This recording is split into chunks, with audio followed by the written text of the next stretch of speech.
Hey everyone, welcome back to Corporate Decoder.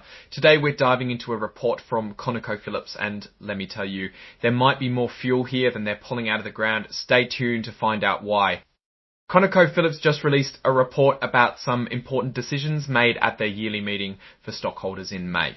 We're going to break down who got elected, what proposals passed, and what all of it means for the company and its investors. Before we get started, if you enjoy getting clear insights from company reports, make sure you subscribe to Corporate Decoder. Also, we have a Discord community. The link is in the description below.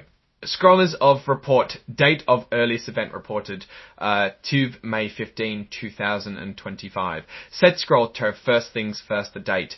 This report is called a Form 8K and it's like a snapshot of important events. The main event here is the annual meeting that happened in May. Now let's get to the heart of the matter. What was voted on at this meeting?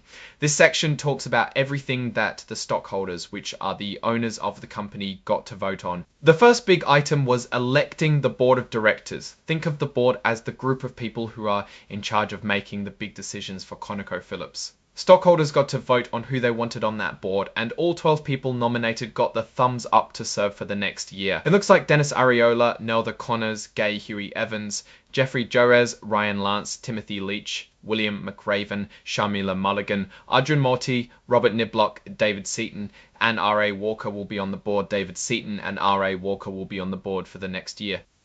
Next up was picking the company's auditor. Think of them like the referees in a sports game.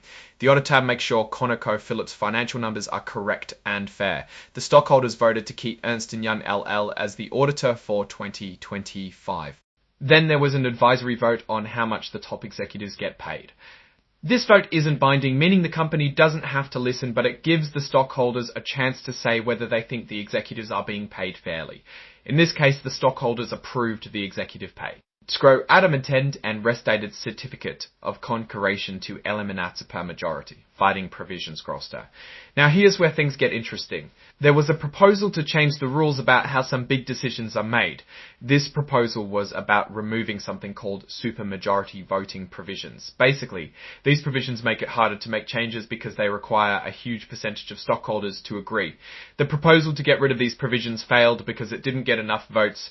To be approved, it needed 80% of the votes.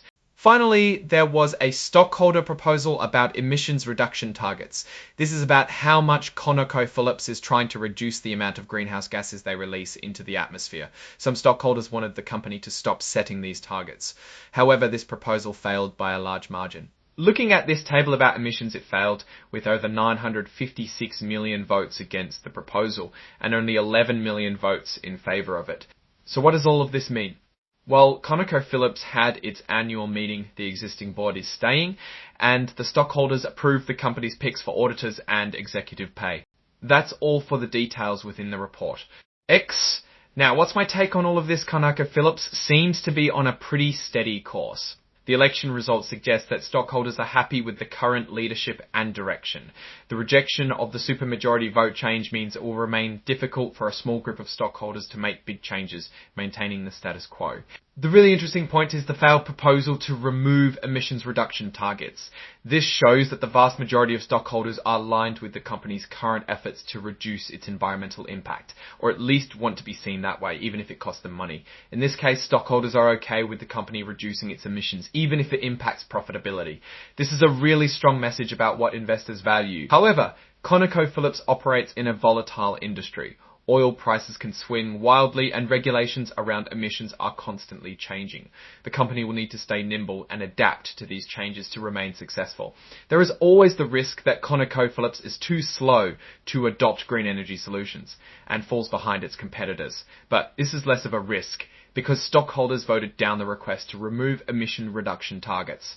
Overall, ConocoPhillips appears to be a stable company with a clear direction. The annual meeting results indicate that stockholders are generally supportive of the company's current strategy, particularly its commitment to emissions reductions. Alright, that's our breakdown of ConocoPhillips' latest filing. What's your take on these votes and what they signal for the company's future? Drop your thoughts in the comments. If this analysis was valuable, hitting that like button really helps, and subscribe for more deep dives. Don't forget to check out our Discord in the description. Thanks for watching. See you next time.